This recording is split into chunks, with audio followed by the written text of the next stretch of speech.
Eliphélé, Miknédia, Obed-Dédom, Jéel, les portiers. Les chantres, la version anglaise a dit les chanteurs,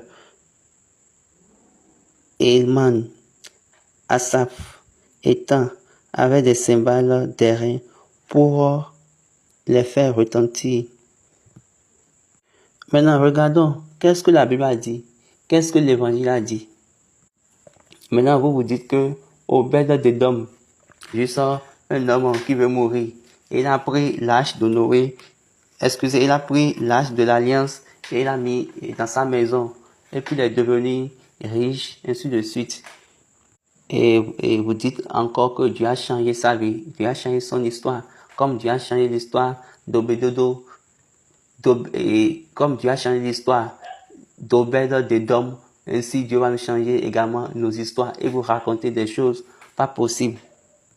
Donc, quand nous regardons ici, nous allons voir que Obed-Dédom connaissait Dieu et il a préféré garder l'arche parce qu'il était un portier. Allons lire rapidement 2 Samuel 6, à partir du verset 7. La colère de l'Éternel s'enflamma contre Uza et Dieu le frappa sur place à cause de sa faute. Uza mourut là, près de l'arche de Dieu. Vous me regardez, l'arche veut tomber et quelqu'un veut maintenant le garder, quelqu'un veut le mettre à sa place pour que ça ne tombe pas.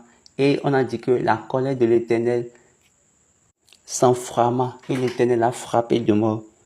Maintenant, quelle est son erreur là? On a dit Dieu l'a tué. Dieu l'a frappé à cause de sa faute, mais à cause de son erreur. Quelle est son erreur?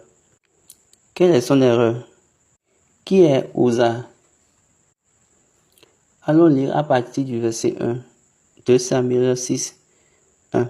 David rassembla encore toute l'élite d'Israël, au nombre de 30 000 hommes. Et David, avec tout le peuple qui était près de lui, se mit en marche depuis Baalé, Juda, pour faire monter de là l'arche de Dieu, devant laquelle est invoqué le nom de l'Éternel des armées, qui réside entre les chérubins au-dessus de l'arche. Ils mirent sur un champ neuf l'arche de Dieu et l'emportèrent de la maison